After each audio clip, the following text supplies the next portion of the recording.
Oke guys, di video kali ini gue akan menceritakan seluruh alur cerita dari film The Chaser. Film ini telah rilis pada tanggal 14 Februari tahun 2008. Film ini bercerita tentang seorang mantan detektif yang berprofesi sebagai muncikari yang mencoba untuk melacak keberadaan dari wanita-wanita yang hilang secara misterius. Awalnya gua menonton film ini merasa gregetan sendiri karena pelakunya pintar sekali menyembunyikan para korban yang telah dibunuh olehnya. Sampai dia dihajar habis-habisan masih saja tetap tidak mau mengaku. Oke, tanpa berlama-lama lagi, yuk kita masuk saja ke ceritanya guys.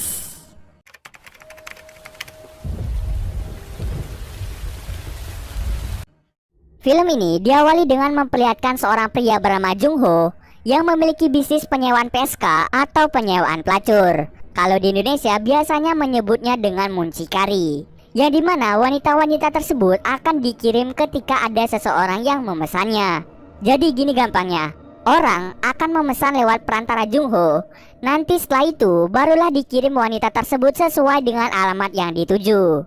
Bisnis ini telah lama dijalani oleh Jung Ho. Dulu Jung Ho adalah seorang detektif handal. Namun karena Jung Ho ini ketahuan memiliki bisnis seperti ini, akhirnya si Jung Ho diberhentikan menjadi detektif. Karena diberhentikan, akhirnya Jung Ho lebih memilih untuk mengembangkan bisnisnya sendiri. Sampai pada suatu hari, ada salah satu pelanggan yang ingin menyewa wanita. Jung Ho lalu mengirimkan seorang wanita untuk datang ke pelanggan tersebut. Ketika si wanita ini bertemu dengan pelanggannya, akhirnya si pelanggan mengajak ke rumahnya untuk enak-enak. Setelah sampai di sana, akhirnya mereka berdua turun dari mobil untuk menuju ke rumah pelanggan. Namun anehnya, wanita itu tidak kunjung kembali dan membiarkan mobilnya dalam keadaan tidak terurus selama beberapa hari. Nah, di sini mulai ada yang aneh. Kemana wanita itu pergi? Di sisi lain, ternyata Jung Ho mencari si wanita yang hilang ini. Sampai pada akhirnya si Jung Ho berhasil menemukan mobil milik wanita tadi di daerah distrik Mangwon. Di sini Jung Ho mengira bahwa si wanita berkhianat dari bisnisnya. Akhirnya Jung Ho pun memutuskan untuk kembali ke kantornya. Di kantornya, ternyata si Jung Ho berkata tidak hanya satu wanita saja yang hilang, melainkan sudah ada dua wanita yang tidak kunjung kembali. Hal tersebut membuat dirinya kehilangan pendapatan. Si Jung Ho ternyata memiliki satu partner yang bernama Dungu. Ketika Jung Ho sedang keluar, dirinya mendapatkan telepon dari si Dungu yang mengatakan bahwa ada seseorang yang terus menolak atau tidak cocok dengan gadis-gadis yang dikirim. Dan kini tidak ada gadis yang tersisa. Tak lama setelah itu, Jung Ho menjawab bahwa masih ada gadis lagi yang bernama Mi Jin. Namun ternyata Mi Jin jatuh sakit dan diharuskan untuk beristirahat. Karena si Jung Ho ini tidak ingin kehilangan pelanggannya, yaitu semua demi duit, akhirnya dirinya menelpon Mi Jin untuk segera menyuruhnya menemui si pelanggan. Pada akhirnya Mi Jin langsung bergegas untuk menemui pelanggannya. Jung Ho yang baru sampai di kantornya kaget melihat ponsel kantornya yang berisi nomor 4885. Dirinya tidak asing dengan nomor tersebut. Setelah dicek, ternyata benar saja, sudah ada dua wanita yang sebelumnya sudah dikirim ke alamat distrik Mangwon. Namun kedua wanita yang dipesan sebelumnya tidak kunjung kembali. Dan sekarang Mi Jin telah dikirim ke alamat yang sama untuk menemui pelanggan dengan nomor 4885 ini. Mengetahui hal tersebut membuat si Jung Ho mengira bahwa wanita-wanita itu dijual oleh si pemilik nomor ini. Takut si Mi Jin kenapa-napa, akhirnya Jung Ho langsung menelpon Mi Jin dan menyuruhnya untuk memberitahukan alamat dari pemilik nomor tadi. Di sisi lain, Mi Jin telah sampai ke rumah si pelanggan ini. Dirinya lalu mengingat alamat rumahnya yang nantinya akan diberikan kepada si Jung Ho. Ketika sampai di dalam, si Mi Jin beralasan ingin mandi terlebih dahulu. Padahal dirinya ingin mengirimkan pesan kepada si Jung Ho untuk memberitahukan alamatnya. Namun tidak diduga-duga, di tempat itu tidak terdapat sinyal sama sekali, sehingga membuat Mi Jin tidak bisa mengirim pesan. Ketika sudah selesai berpura-pura, dirinya beralasan lagi bahwa pengamannya ketinggalan. Namun di saat ingin keluar, ternyata pintunya telah digembok, sehingga membuat Mi Jin tidak bisa keluar dari tempat itu. Pada akhirnya si orang misterius ini mengikat kaki tangan Mi Jin dan akan segera membunuhnya. Ternyata pria ini merupakan psikopat ganas yang telah membunuh banyak orang dan dikuburkan di halaman depan rumahnya. Banyak orang yang sudah melaporkan kejadian ini pada polisi setempat, namun pelakunya tidak kunjung ketemu. Tidak lama setelah itu, akhirnya kepalanya dipukul menggunakan pahatan dan juga palu. Di saat bersamaan, tiba-tiba ada tamu yang datang ke rumahnya. Hal tersebut membuat dirinya keluar untuk menemui tamu tersebut. Lantas, orang misterius ini langsung membawa mereka berdua untuk masuk ke dalam rumahnya. Dan tak lama setelah itu, lagi-lagi si orang misterius ini membunuh keduanya. Mereka bertiga lalu ditaruh begitu saja di kamar mandi. Akan tetapi, ternyata si Mijin belum benar-benar mati. Setelah menaruh mereka begitu saja, orang misterius ini lalu pergi menggunakan mobil. Di sisi lain, Jungho sedang menunggu pesan dari Mijin untuk mengetahui alamat si orang misterius ini. Berjam-jam Jungho menunggu kabar darinya, namun tidak kunjung mendapatkan pesan. Jungho pun merasa ada yang janggal dengan orang misterius ini. Lalu dirinya memutuskan untuk berkeliling jalan sambil bertanya-tanya kepada orang di sekitar. Tidak lama setelah itu, akhirnya Jungho mengalami tabrakan dengan si orang misterius ini. Si Jungho kemudian turun dan melihat ke mejanya terdapat darah segar. Curiga dengan orang ini, si Jungho lalu menelpon nomor yang belakangnya 4885. Dan betul saja, nomor itu mengarah pada dirinya. Tak lama setelah itu, orang misterius ini langsung kabur dari Jungho. Terjadi kejar-kejaran antara mereka.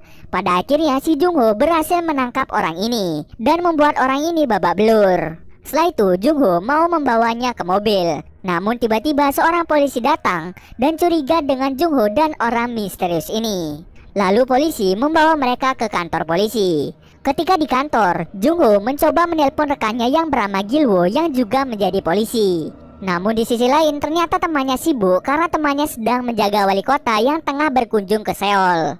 Tiba-tiba ada seseorang yang melemparkan kotoran kepada wali kota tersebut. Polisi lalu bergegas untuk menangkap si pelaku pelempar kotoran. Di kantor polisi, saat polisi menginterogasi orang misterius ini, terungkap bahwa orang ini telah melakukan pembunuhan sebanyak 9 orang. Tidak hanya itu saja, terungkap bahwa nama orang misterius ini adalah Yongmin. Lalu tiba-tiba Gilwo datang untuk menjemput Jungho yang telah ditangkap oleh polisi tadi. Lalu mereka membawa Yongmin pergi ke kantor pusat. Jungho yang ingin kembali ke mobilnya melihat mobil yang dikendarai oleh Yongmin pasca tabrakan tadi. Di dalam mobilnya, Jungho mendapatkan sesuatu yakni kunci rumah. Namun anehnya di situ ada banyak sekali kunci-kunci yang ada. Setelah itu, Jungho menelpon Dungu yakni partnernya untuk mencari rumah Yongmin dengan menggunakan kunci-kunci tadi. Terpaksa deh si Dungu mulai mencari satu persatu rumah yang cocok dengan salah satu kunci. Nah, di sini pastinya memakan banyak waktu karena kuncinya ada banyak dan rumahnya juga ada banyak. Sementara itu, si Jungho akan pergi ke kantor polisi pusat. Di sisi lain, Gilwo sedang menginterogasi Yongmin untuk memberitahu kuburan ke-9 mayat tersebut. Namun di sini Yongmin mengaku bukan 9 mayat, melainkan ada 12 mayat yang telah ia bunuh. Hal itu memang benar, 9 mayat telah dibunuh jauh-jauh hari, sedangkan 3 lagi masih ada di dalam kamar mandi, tepatnya di rumah Yongmin. Namun Yongmin tidak mau memberitahukan alamat aslinya, malahan dirinya memberitahukan alamat yang ada di KTP. Kemudian Gilwo menyuruh Jungho untuk pergi ke rumah Mijin mencari rambutnya untuk melakukan tes DNA. Apakah darah yang terdapat di kemejanya merupakan darah Mijin? Untuk mengetahui hal itu, diharuskan untuk mencari DNA Mijin terlebih dahulu. Hal itu pasti percuma saja. Kenapa? Seperti yang kita tahu, saat Yongmin ingin membunuh Mijin, dirinya tidak mengenakan baju. Dan di saat ada tamu datang, Yongmin dengan cepat langsung mengenakan bajunya. Nah, di saat Yongmin menyuruhnya untuk masuk, akhirnya 2 orang tersebut langsung dibunuh. Jadi dapat disimpulkan bahwa darah yang ada di kemejanya merupakan darah dari 2 orang tersebut, bukan darah dari Mijin. Karena mereka tidak tahu, akhirnya si Jungho pergi bersama dengan polisi lainnya untuk mencari rambut Mijin di rumahnya. Di situ si Jungho bertemu dengan anak Mijin dan memutuskan untuk membawanya karena Jungho kasihan terhadapnya.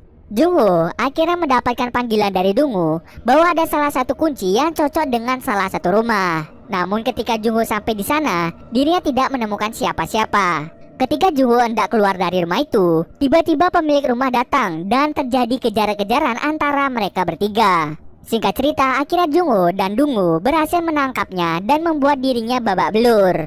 Di situ orang ini bercerita bahwa Yongmin pernah menginap di sini selama 2 minggu. Setelah itu, dirinya hanya melihat bahwa Yongmin telah pergi membawa perkakas miliknya. Orang tersebut juga bercerita bahwa Yongmin melukis sebuah gambar di ruangannya tanpa seizinnya. Ketika hendak kembali, Jungho mengetahui bahwa anak Mijin telah hilang entah kemana. Setelah dicari, ternyata si anak Mijin terluka di suatu tempat. Mungkin karena dirinya terpleset sehingga membuatnya pingsan. Hal tersebut membuat Jungho langsung membawanya ke rumah sakit dan biaya pengobatan akan ditanggung olehnya. Jungho kemudian memutuskan untuk kembali ke kantor polisi untuk menanyakan hal ini kepada Yongmin dengan menggunakan kekerasan. Akhirnya Jungho mendapatkan suatu informasi bahwa Yongmin menyebutkan tempat yang bernama Mangwon 8931. Mangwon dulunya merupakan tempat kerja dari Yongmin. Di sana, para polisi mencoba mencari bukti-bukti yaitu mayat yang dibunuh agar nantinya Yongmin bisa ditahan. Jungho kemudian segera menyadari bahwa Yongmin telah berbohong mengenai lokasi ini. Di sini karena Jungho dulunya adalah seorang detektif, dirinya tahu bahwa Mangwon 8931 dan distrik Mangwon lokasinya sangat-sangat jauh. Kita bisa melihat bahwa mobil Mijin dan gadis lainnya berada di distrik Mangwon. Tak hanya itu saja, di saat Jungho mengalami tabrakan dengan Yongmin, lokasinya juga di distrik Mangwon. Sedangkan Mangwon 893 yang dibilang oleh Yongmin merupakan tempat menguburkan mayat-mayat tersebut. Hal itu membuat Jungho merasa aneh dan langsung berpikir menggunakan logika. Jika Yongmin berjalan kaki membawa mayat-mayat tersebut dari distrik Mangwon ke Mangwon 893 akan membutuhkan waktu sekitar 20 menit untuk sampai ke sana. Hal tersebut sangatlah tidak masuk akal. Ya sudah dipastikan saat menuju ke sana pasti ada seseorang yang akan melihat Yongmin membawa mayat. Dirinya sangat yakin bahwa mayat-mayat dan tempat tinggal Yongmin masih di sekitaran distrik Mangwon, bukan di Mangwon 893. Di sisi lain, benar saja hasil DNA Mijin dan di kemejanya ternyata berbeda. Hal tersebut membuat para polisi tidak memiliki bukti-bukti yang kuat mengenai pembunuhan berantai yang dilakukan oleh Yongmin. Para polisi kemudian memutuskan untuk melepaskan Yongmin karena dianggap tidak bersalah. Salah satu petinggi kemudian menyuruhnya untuk memberitahu siapa yang membuat orang ini babak belur. Lalu Gilwoo hendak menangkap Jungho untuk diserahkan kepada petinggi di sana. Gilwoo kemudian berbicara kepada Jungho, kita harus merelakan dan membebaskan kasusnya Yongmin. Tak lama setelah itu, terjadi aksi kejar-kejaran antara mereka semua. Pada akhirnya karena kalah jumlah, Jungho pun tertangkap dan akan dibawa ke petinggi. Di perjalanan, Jungho sengaja menendang kursi sopir dan membuat mobilnya oleng menabrak pohon. Hal tersebut membuat Jungho memiliki kesempatan untuk kabur dari sana. Namun sebelum pergi, dirinya meminta kepada salah satu polisi untuk membukakan borgol yang ada di tangannya. Jungho kemudian bertanya kepada polisi itu, di mana Yongmin berada. Polisi tersebut lalu menjawabnya bahwa Yongmin telah bebas karena dinyatakan tidak bersalah. Jungho yang mendengar hal tersebut lalu bergegas pergi ke daerah distrik Mangwon untuk mencari Yongmin. Di sini Jungho yakin bahwa Mijin masih hidup. Di sisi lain, Mijin yang terluka di rumah Yongmin mencoba membebaskan diri menggunakan pecahan lantai untuk memotong tali yang mengikat tangannya. Hal tersebut ternyata berhasil dan membuatnya bebas dari rumah tersebut. Tidak lama setelah itu, dirinya berlari ke sebuah toko untuk menelpon Jungho untuk memberitahukan lokasinya berada. Namun ternyata Jungho tidak mendengarkan bahwa ponselnya berdering. Karena tidak diangkat oleh Jungho, akhirnya Mijin hanya mengirimkan pesan kepada Jungho untuk memberitahukan bahwa ada sesuatu yang penting. Tiba-tiba Yongmin datang ke toko yang sama untuk membeli rokok. Penjaga toko kemudian bercerita tentang wanita yang berdarah-darah yang datang ke tokonya. Si penjaga menyuruh Yongmin untuk melindungi mereka karena takut si pembunuh itu akan datang ke tokonya. Mendengar hal itu, Yongmin segera menyadari bahwa wanita yang dimaksud adalah Mijin yang berhasil kabur dari rumahnya. Yongmin kemudian meminta palu kepada penjaga tokonya. Penjaga tokonya berpikiran bahwa palu tersebut akan digunakan untuk menjaga mereka. Namun nyatanya palu tersebut digunakan untuk membunuh dirinya. Tidak hanya itu saja, Yongmin langsung ke belakang untuk mencari Mijin. Ketika sudah bertemu, Yongmin tidak segan-segan langsung membunuh Mijin di tempat dengan sangat sadis. Setelah itu, kepala Mijin dibawa pulang oleh Yongmin. Di sisi lain, ternyata ada detektif yang mengikuti Yongmin dari belakang. Detektif itu merasa curiga bahwa Yongmin tidak kunjung keluar dari toko tersebut. Ketika dicek, benar saja ada orang meninggal di tempat tersebut. Entah bagaimana Yongmin pergi dari toko itu, mungkin dirinya keluar lewat pintu belakang. Pokoknya antara si detektif atau Yongmin tidak bertemu sama sekali. Hal tersebut langsung membuat si detektif langsung menelpon polisi untuk segera datang ke toko tersebut. Jungho yang melihat bahwa terdapat ramai polisi, lalu mulai menghampirinya. Dan benar saja, dirinya melihat Mijin telah tewas mengenaskan. Namun para polisi tidak mengizinkan Jungho untuk mendekat ke TKP. Dirinya langsung bersedih karena hal tersebut. Mungkin Jungho bersedih karena Mijin memiliki anak yang masih kecil. Setelah itu, Jungho kembali ke rumah sakit untuk mengecek keadaan anak Mijin. Ketika malam hari, akhirnya Jungho kembali lagi ke toko, di mana tempat itu merupakan tempat pembunuhan Mijin. Ketika Jungho melihat telepon yang tergeletak, akhirnya diri sadar bahwa Mijin sempat menghubungi Jungho sebelumnya. Dirinya kemudian mengecek pesan terakhir dari Mijin untuk Jungho. Di situ terungkap bahwa Mijin sebenarnya ingin berhenti dan tidak ingin melakukan pekerjaan ini lagi, karena itu akan membahayakan dirinya sendiri. Mijin ingin bekerja yang halal demi menghidupi anaknya yang masih kecil. Lebih baik bekerja yang halal daripada terjerumus ke hal-hal yang tidak baik yang akan membahayakan diri sendiri. Di situ akhirnya Jungho tersadar bahwa uang bukanlah segalanya. Kebahagiaan itulah yang nomor satu. Akhirnya Jungho memutuskan untuk mencari Yongmin. Ketika Jungho melewati sebuah gereja, dirinya ingat akan suatu hal. Salib yang ada di situ mirip sekali dengan gambaran yang waktu itu ada di rumah seseorang. Jungho lalu memutuskan untuk masuk ke dalam untuk menanyakan tentang identitas Yongmin. Pada akhirnya Jungho berhasil mendapatkan informasi mengenai tempat tinggal Yongmin. Di sisi lain, Yongmin sedang menguburkan dua mayat yang ada di kamar mandi rumahnya. Ketika selesai menguburkannya, dirinya menggunakan pakaian jas seperti ingin pergi ke suatu tempat. Setelah itu, tibalah Jungho di depan rumah Yongmin.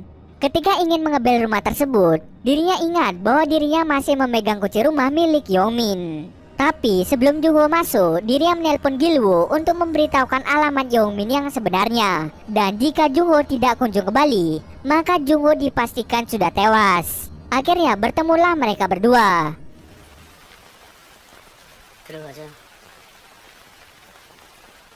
Di sana, Jungho bertarung habis-habisan dengan Yongmin. Lagi-lagi, Jungho berhasil menang telak dan berhasil membuat Yongmin babak belur lagi.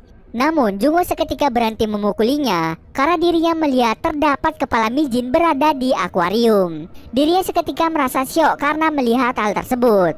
Yongmin lalu mengambil kesempatan itu untuk mengambil stick golf untuk memukul Jungho.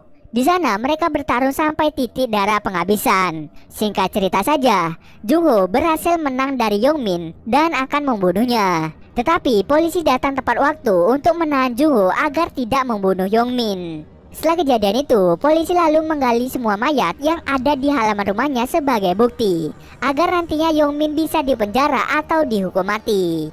Dan di scene akhir ditutup dengan Jungho sedang duduk menemani anak dari Mijin. Mungkin di akhir ini si Jungho mulai bertobat akan kesalahannya di masa lalu dan memutuskan untuk merawat anak dari Mijin. Oke, itulah dia cerita dari film The Chaser. Oke, mungkin segitu dulu alur cerita film kali ini. Kalau kalian ada yang mau request film atau mereview sebuah film, silahkan komen aja di bawah guys. Jika ada yang salah atau kurang dari alur cerita di atas, gue mohon maaf. Oke, see you next video guys.